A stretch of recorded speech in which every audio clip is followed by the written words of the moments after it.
What's up, Golf Cart World? I'm Jason with Car Smart TV, and today I'm going to be working on an Ezgo Workhorse. It's a 2001 model. It has the 350 engine in it from Robin. Customer dropped it off and stated that it wouldn't fire up. Next basic check was making sure that I had spark to the plugs, and I did. So I moved on to the fuel system to make sure I had fuel coming from the fuel pump and into the carburetor, and I did. Then I moved into checking the compression. Very low compression on both cylinders. Once I opened up the valve cover and seen a little in the rocker arms, I was kind of curious, and that led us to going ahead and making the decision to pull this motor out. Okay guys, so we got the go-ahead to get this motor out from the customer. I've now got it on my bench, and we're going to get to tearing it apart and see what we come up with. Let's get started.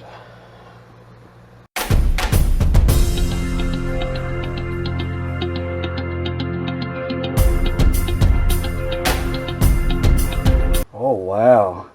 Look at that valve and that valve right there. Those are your intake valves. That's probably the worst I have ever seen. Why won't my golf cart run, or why won't it even crank? Because if it's like that, it's not cranking, period, because they're not even pushing the valve far enough open. You know, we're going to do this customer a good service and reseal this engine for him, and I'm talking all the seals, all the gaskets, everything that it takes to basically put this motor back to a new fresh engine again. Our intake holes there, thankfully they haven't been damaged, so this will definitely be savable.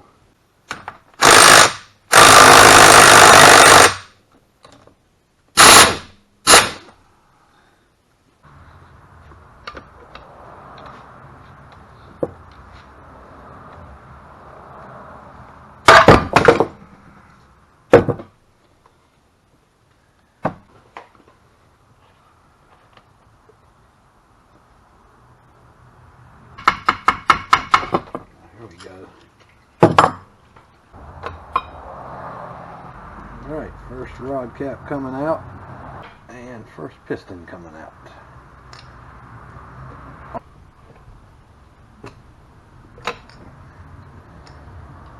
Rust built up. Nothing hard. Once we get past that rusted up area, she'll slip right out. Alright, well there you go. There is a empty block.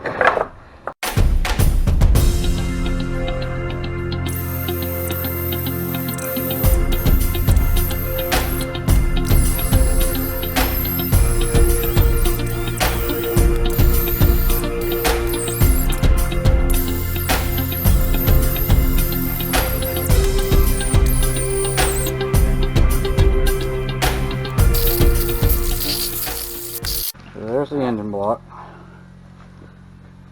Cleaned up fairly good. Be ready for the new gasket.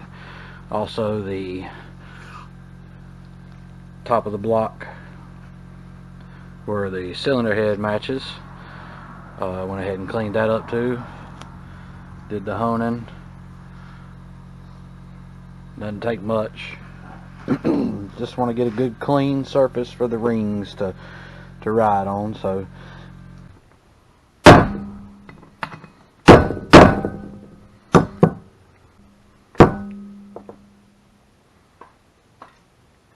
if it's smoking really bad, you can see right there. See that valve seal?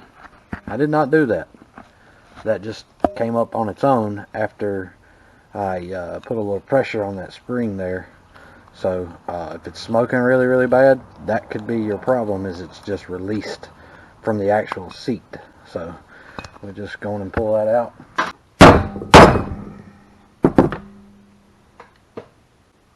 Again, there's the second intake valve with absolutely no sealing edge. The exhaust valves aren't terrible, but you can see how badly built up with carbon they are. Okay guys, so now we're all cleaned up. Our heat shield cleaned up, timing covers cleaned up. Just got done doing the surfacing of the cylinder head and cleaning out the valve ports. Pulled the seals off, got the seals off the block. We're going to go ahead and knock those in now on everything. Got the side cover here all nice and cleaned up. Yep, going to knock the seals in and then put a few parts back on it that I can. New seals in. That's the block. Side cover. And for the camshaft. Next we're going to move on to putting in the valve seals. All 4 of them. All 4 new valve seals in.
Outside is exhaust, inside is intake.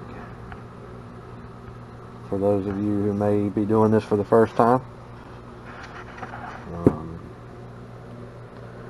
There's your springs, your caps, and your collets. Now we're ready to put the pistons in. I always keep a bottle of oil ready to go because I build so many motors.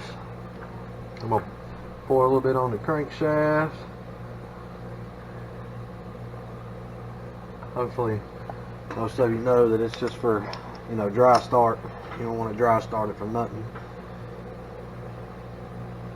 Pour some on the piston.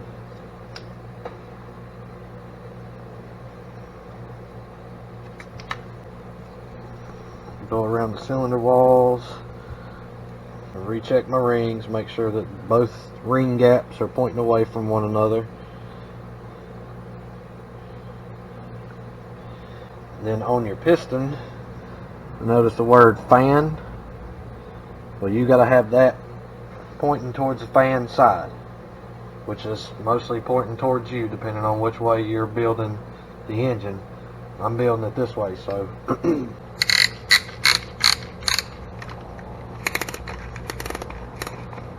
side.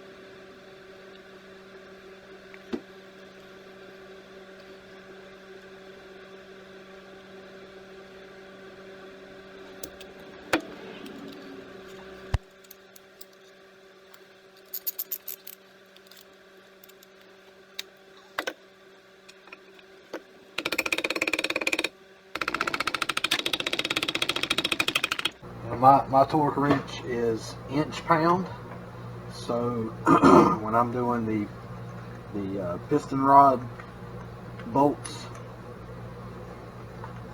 I do 200 inch-pounds.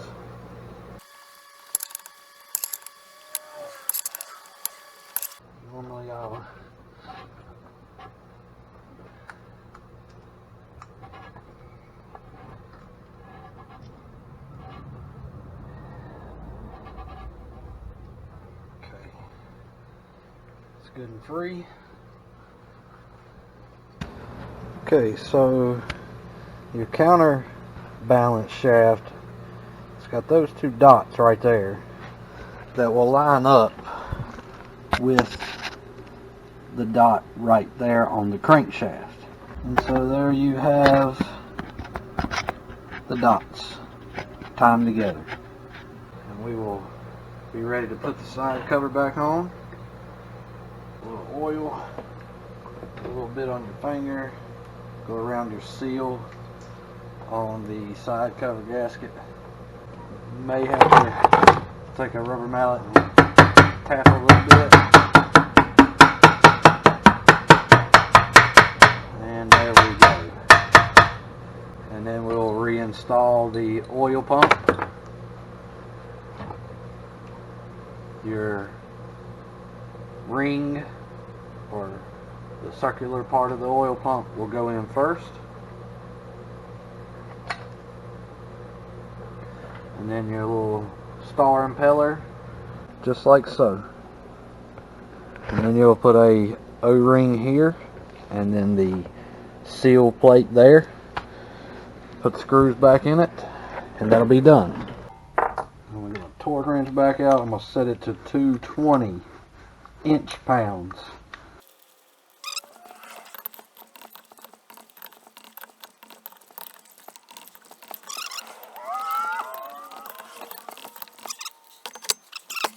And if you notice, the tensioner has a raised area here. What it is for, raised area, and there's a little hole here. Well, that's for your tension spring to sit over, just like that. So you're going to get that put into position as well. Swing that spring up here, and then just tighten this down by your fingers for now. Okay, so you notice there's a keyway slot there. There's a keyway in the balance shaft. I want it to slide on there nice and smooth, and you want that keyway to be pointing up. Okay, so everybody can see the three dots here. One, two, three. This dot here needs to match that notch there on the backing plate.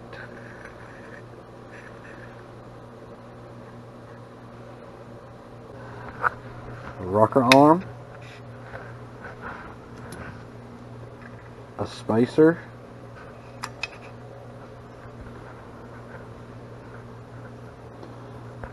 a rocker arm,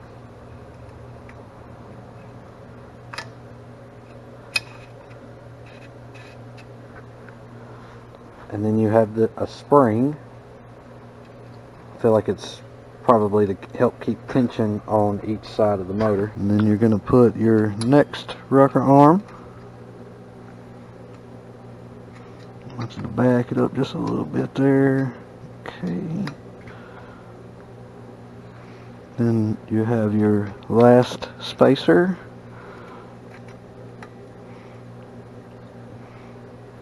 And then you'll have your last rocker arm. And this may need a little TLC, or a little tap there, taparoo, a little bit of Happy Gilmore.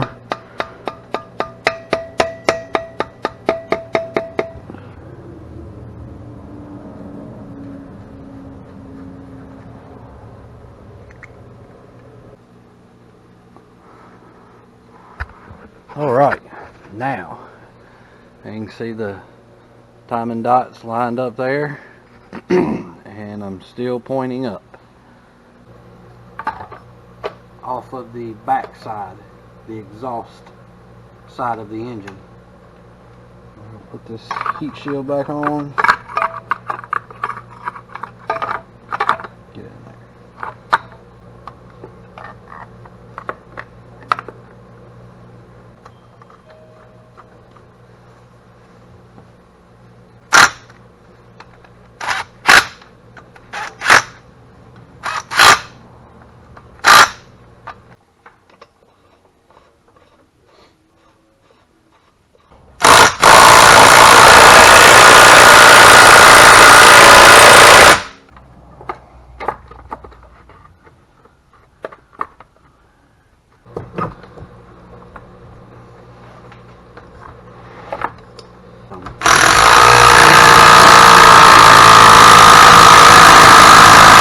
Okay, so I'm going to get a 4/1000 feeler gauge.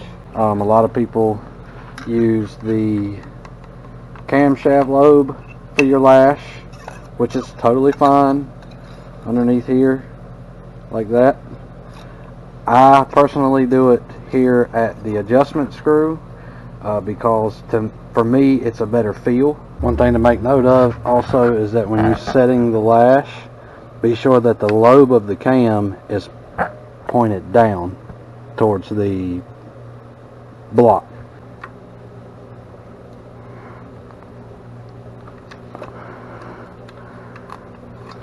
Okay, so there's a lobe there. So I'm going to rotate this motor all the way until it is pointed away from me, down.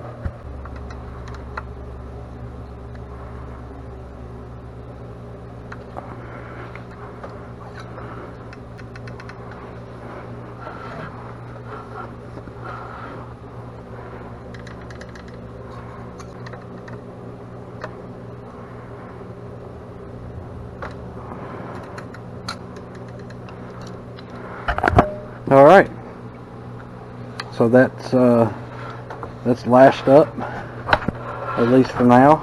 Now after I run this motor and I give it a good, you know, I don't know, an hour or so of riding, breaking in basically, I will come back and readjust that lash one more time before it goes to the customer, just so that I know that it's spot on. Never put any RTV or anything like that on it unless it just will not stay. And at that point I just barely use little tiny drops in the corners to hold it still, but this one looks like it's going to stay pretty good. So, oh yeah. Alright, so here is the final touches. I normally leave this particular bolt just hand tight because once you get this back into the golf cart, you're going to be putting your ground strap and the bolt back here, so you want it to be able to have a little flexibility. Got the oil in it now. It was almost 2 quarts that went in it. Just keep your eye on the dipstick while putting your second quart in. Starter generator belt on, tighten down. I'm gonna let it run about 5 or 10 minutes, cool off, run it again for another 5 or 10 minutes, let it cool off. Then I'm gonna take it for a ride it for 30 minutes or so, get it nice and warm, bring it back inside, recheck the valve lash, and then put it to work. But here we go, folks, running, sounds really good. The final thing that I will do now that we got it running is put the bottom skid pan on this thing. And that'll be the very last thing I have to do to this cart, and then I can run it around outside for a while and I make sure, like I said, no leaks. And hopefully this video helped some of you guys out, and tune in for our next one. Don't forget to hit that subscribe button. If you're liking this content, please comment any questions you have. Hit that like button, hit the bell so you see any new videos, because it may be a video that can help you out in fixing your own golf cart. So enjoy the day, guys. We thank you so much.